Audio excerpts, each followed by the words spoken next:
Tonight, we're validating a very specific idea that normal mice don't even attempt, and that's the whole point of CYCLosa. A normal mouse is palm anchored.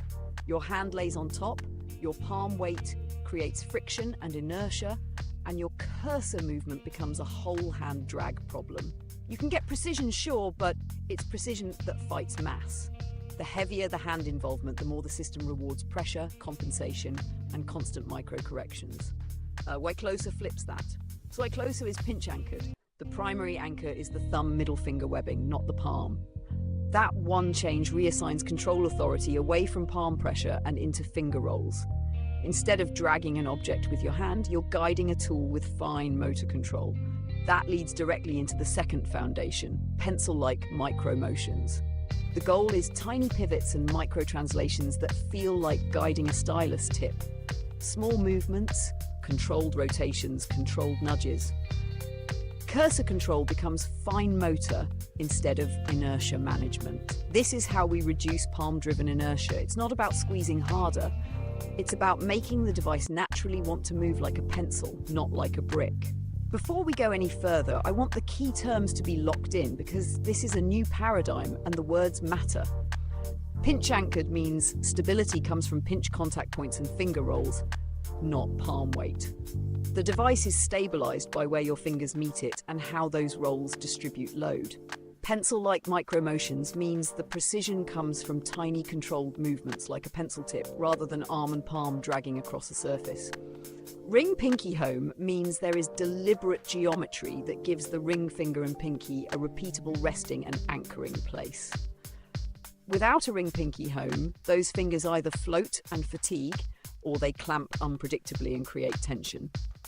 Captured grip is a more stabilized operating mode where additional structure supports the middle ring and pinky so the grip becomes repeatable and low tension.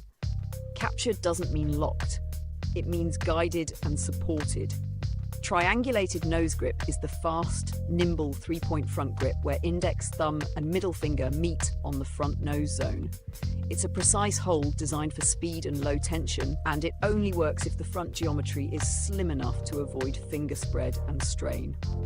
Now we can talk about the evolution because CYCLosa number 4 and CYCLosa number 5 aren't random variants. They're a clean design progression. CYCLosa number 4 was built around captured grip stability. It supported a handlebar-style structure for the middle ring and pinky. That created dependable finger home. It made the device feel repeatable. Your hand knew where to go, and your tension stayed low because the structure carried the consistency.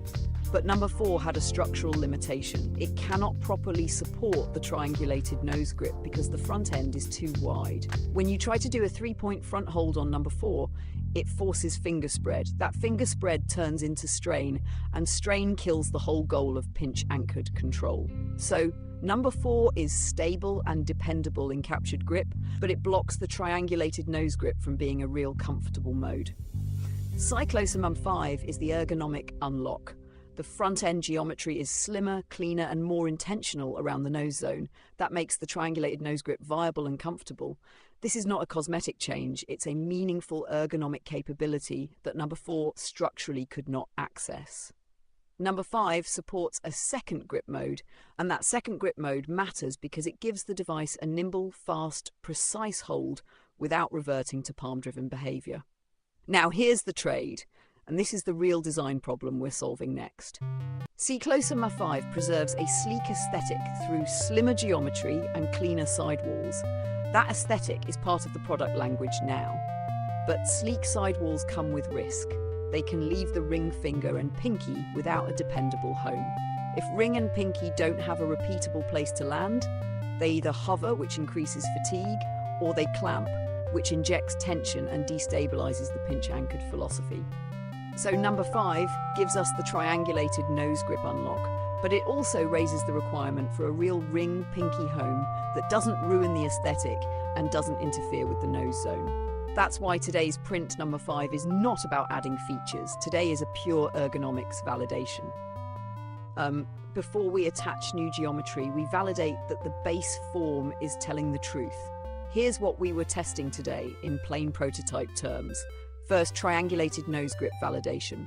Index, thumb, and middle need to find repeatable contact points with low tension. The grip has to feel nimble and precise, not pinched and strained. The front nose zone needs to